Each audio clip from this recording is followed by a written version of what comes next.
Now देखो कुछ company पर यहाँ पर चर्चा करेंगे। ओके, सबसे पहली है यहाँ पर जियो फाइनेंशियल सर्विस। 1.78% के आसपास आज गिरावट है। ओके, बट अगर एक महीने की बात करें तो यहाँ पर 30% से भी ज़्यादा के रिटर्न्स अवेलेबल है। 5 साल तो इसे हुए नहीं है, लेकिन यहाँ पर 53% के आसपास बेहतरीन रिटर्न्स अवेलेबल है। और नाउ देखो यहाँ पर जो लोअर सर्किट लगे थे, यहाँ पर कुछ मोतीलाल ओसवाल ने बाइंग की थी, उसके बाद थोड़ा शेयर ऊपर गया, फिर से नीचे लुढ़का था। उसके बाद ये ट्रेंड लाइन को फॉलो करते हुए कंटिन्यूसली ऊपर जा रहा था, बट यहाँ पर किसी ने बड़ी बाइंग कर दी है और आज शेयर टॉप पर यहाँ पर बैठा हुआ है। ओके, देखो तब कितना डिस्काउंट था, -23% के आसपास शेयर डाउन था, बट यहाँ पर तो टॉप पर अवेलेबल है। तो टॉप पर कोई भी शेयर हो, इतना ज़्यादा परचेस नहीं करना चाहिए। और यहाँ पर देखो 62% के आसपास यहाँ पर गेन तो मिल ही चुके हैं। ओके, तो यहाँ पर जियो फाइनेंस में जो भी पैसा लगा रहा है, ओके, वो फ्यूचर को प्रिडिक्ट करके यहाँ पर पैसा लगा रहा है। नाउ देखो पहले भी कई बार न्यूज़ आ चुकी थी कि यहाँ पर जो ब्लैक रॉक है और जियो फाइनेंशियल सर्विस दोनों मिलकर एक एसेट मैनेजमेंट कंपनी खोलेंगे। ओके, म्यूचुअल फंड वगैरह ये स्टार्ट करने वाले हैं। और जो ब्लैक रॉक है वो वर्ल्ड में सबसे बड़ा नाम है।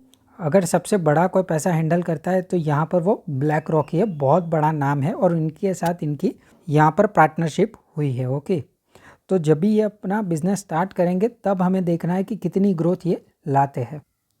नेक्स्ट है कि यहाँ पर जियो फाइनेंशियल सर्विस जो है वो इंश्योरेंस सेक्टर में भी आएगा। ओके, और इन्होंने IRDAI को एप्लीकेशन भी दी है। ओके, 1 साल का समय लगता है, तब ये आ जाएंगे इसके अंदर।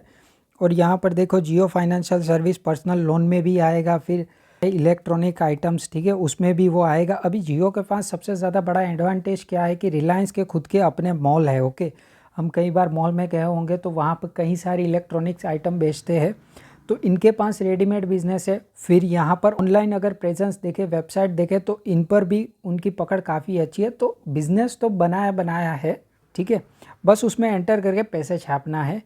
तो यहाँ पर जियो फाइनेंशियल सर्विस अच्छी कंपनी है, अगर कोई फोकस में रखना चाहता है तो रख सकता है, बट ये फ्यूचर ओरिएंटेड बिजनेस के हिसाब से सब पैसे लगा रहे हैं। अभी तक कोई भी इनका बिजनेस इतना ज़्यादा स्टार्ट हुआ नहीं है, IRDAI से अप्रूवल भी नहीं मिला है इनको इंश्योरेंस का अभी तक, बट मिल जाएगा। अपर सर्किट पर अपर सर्किट मारे ही जा रहा है। ओके, और नाउ देखो UPI के थ्रू बिजनेस करने के लिए कई सारी बैंक ने इसको एप्लीकेशन दी है, जिसमें एक्सिस बैंक है, HDFC बैंक और यस बैंक है। देखो इसका बिजनेस ना इतना इजी टू मूव नहीं है कि किसी के भी ऊपर ये मूव कर जाए। अभी कोई दुकान वाला है, ओके, तो वहाँ पे कंटिन्यू पेटीएम तो होता ही रहता है, अब वो कितना स्ट्रगल करेगा वहाँ पे आप ही समझ सकते हो। सो वो भी मूव ऑन करने की कोशिश तो कर ही रहे हैं।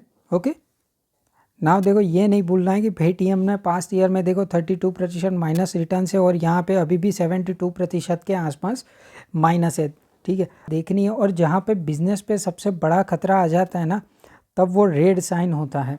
अगर किसी के पास है, अगर होल्ड करना चाहता है तो ठीक है, थोड़ा ज़्यादा अमाउंट है, आप होल्ड कर लो, लेकिन इसमें बाइंग इनिशिएट करने का मेरे को तो अभी कोई सेंस नहीं लगता है, क्योंकि देखो पैसा आपका है, ठीक है, और बाय बटन भी आपके पास है, एप्लीकेशन भी आपका ही है, आपका ही पैसा है, आपको क्या करना है वो आप पे डिपेंड करता है। ये कंपनी मेरे पोर्टफोलियो में अवेलेबल नहीं है। ओके, नेक्स्ट कंपनी की यहाँ पर बात कर लेते हैं हम। यहाँ पर देखो सोना BLW आज 2% के आसपास की तेज़ी है। ओके, और 1 ईयर में देखें तो यहाँ पर 46% के बेहतरीन रिटर्न्स दिखाई दे रहे। 5 साल की बात करें तो 82% के आसपास रिटर्न्स है, बट यहाँ पर हाई तक अभी तक ये शेयर पहुँचा नहीं है। और नाउ देखो कल 5% के आसपास अपर सर्किट लगा था, क्योंकि इनको PLI स्कीम जो थी उसके थ्रू यहाँ पर सर्टिफिकेट भी मिल चुका था, मतलब PLI स्कीम का अच्छा खासा फ़ायदा सोना कॉमस्टार उठा रही थी। ओके, और नाउ देखो सोना कॉमस्टार ये ट्रेंड लाइन को फॉलो करके आगे बढ़ रहा था। ओके, और अभी ये ट्रेंड लाइन से थोड़ा ऊपर चला गया है, और देखना है कि यहाँ पर इसको रेजिस्टेंस फेस होता है कि नहीं। यहाँ पर भी देखें तो 19% के रिटर्न्स मिल रहे हैं, और अगर बॉटम से कैलकुलेट करें तो शेयर 66% ऊपर जा चुका है, बट अभी भी इसमें डिस्काउंट अवेलेबल है, -21% के आसपास अभी भी हाई से डाउन चल रहा है। ये अच्छी कंपनी है, और देखो इसका सबसे बड़ा क्लाइंट है ना वो टेस्ला है। अगर टेस्ला इंडिया में आ जाए तो इस कंपनी को बहुत ज़्यादा फ़ायदा होगा। यही उम्मीद के सहारे भी ये शेयर अभी भी काफ़ी अच्छा कर रहा है, और ऑटल एंसिलरी में ये एक मिड कैप कंपनी है, तो एक अच्छी कंपनी है, इसकी पकड़ भी मार्केट में काफ़ी अच्छी है। अगर कोई देखना चाहता है इस शेयर को तो देख सकता है, ये पोर्टफोलियो में मेरे अवेलेबल है। नेक्स्ट कंपनी है यहाँ पर KPI ग्रीन एनर्जी। 1.83% के आसपास डाउन है। अगर एक महीने की बात करें तो यहाँ पर 64% के आसपास शेयर तेज़ है। 5 साल में तो बाप रे बाप क्या रिटर्न्स है, 7,417% के रिटर्न्स है। अभी देखो ये कंपनी टॉप पे चल रही है। जब ये कंपनी गिरने पे आएगी ना, तो एक तो ये स्मॉल कैप कंपनी है, ओके। स्मॉल कैप में देखो गिरावटें जब भी होती है ना, तब तगड़ी गिरावटें हो जाती है।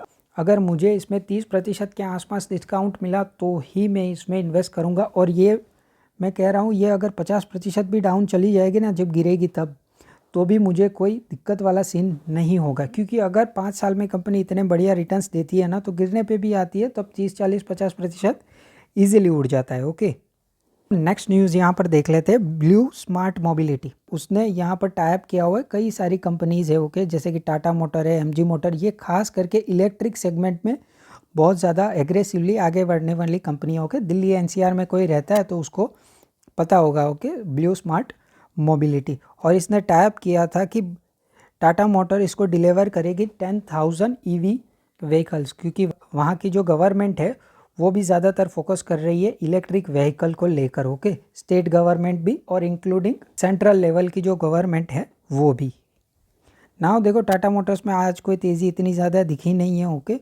6 महीने में देखो 55% के आसपास की तेज़ी है। 1 ईयर में देखो 124% की तेज़ी, और 5 साल में देखो 419% के आसपास बेहतरीन रिटर्न से। देखो ज़्यादातर टाटा मोटर में जिसने भी पैसा लगाया है ना, वो ज़्यादातर ईवी को लेकर लगाया है, इलेक्ट्रिक व्हीकल को बढ़ावा देने के लिए यहाँ पर लगाया है। अदरवाइज़ इसका देखो चार्ट पैटर्न, यहाँ से लेके यहाँ तक का चार्ट पैटर्न में देखो तेज़ी आती है, फिर गिरावट, फिर थोड़ी तेज़ी, फिर जितना भी पैसा बनाता उड़ जाता है। तो ज़्यादातर जो भी पैसा बनाए वो इलेक्ट्रिक सेगमेंट को लेकर बहुत ज़्यादा बना है। नाउ देखो टाटा मोटर अभी तो बहुत टॉप पे चल रहा है, ओके। 900 के आसपास और 800 के आसपास इसका मेजर सपोर्ट लेवल यहाँ पर अवेलेबल है। बट आने दो इसको 20% के आसपास नीचे, या 30% के आसपास, फिर देखेंगे। देखो यहाँ पर बहुत सारी एक्यूमुलेशन की रेंज चल रही थी, फिर 400 के आसपास भी बहुत सारी एक्यूमुलेशन की यहाँ पर रेंज चल रही थी, फिर शूटअप हुआ, फिर एक्यूमुलेशन की रेंज, अभी शूटअप चल रहा है। अभी देखो इसको यहाँ पर स्टेबल हो जाने दो, उसके बाद देखेंगे कि क्या है क्या नहीं। देखो कितनी भी अच्छी कंपनी हो, आराम से 20-30% तो नीचे ही आ ही जाती है, ओके। सो अच्छी कंपनी है, बट यहाँ पर ग्रीड में आकर हाई पर परचेस कर लेना ये कोई सेंस की बात नहीं होती है। स्विगी से रिलेटेड एक न्यूज़ है कि IRCTC के साथ इन्होंने कुछ टाइप किया है, ओके। फूड डिलीवरी का इनका बिजनेस है, तो उस पर ऑब्वियसली इसी के लिए यह टाइप करेगी। और जल्दी स्विगी का भी IPO बाज़ार में आने वाला है, तब जाके जोमेटो और स्विगी को एक्चुअली यहाँ पर हम देख सकते हैं। तब जाके यहाँ पर जोमेटो को स्विगी यहाँ पर टक्कर देगा, दोनों एक दूसरे को टक्कर देंगे, क्योंकि सेम काइंड ऑफ बिजनेस है, ओके।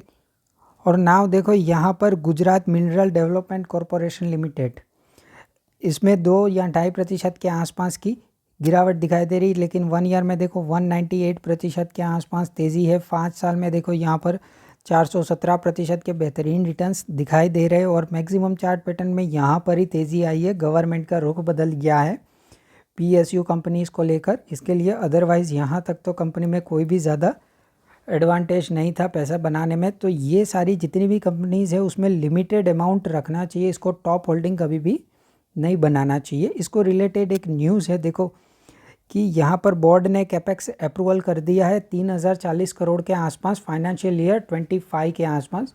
तो इस कंपनी को ज़रूर फ़ायदा होगा, ओके। मैं ऐसे ही बेहतरीन वीडियोस लाते रहता हूँ। अगर आपको वीडियो पसंद आ रहा है तो आप कमेंट, लाइक, शेयर, सब्सक्राइब और बेल आइकन को प्रेस कर दीजिएगा। ऐसे ही बेहतरीन वीडियोस आपको मिलते रहेंगे, ओके। चलो, थैंक यू।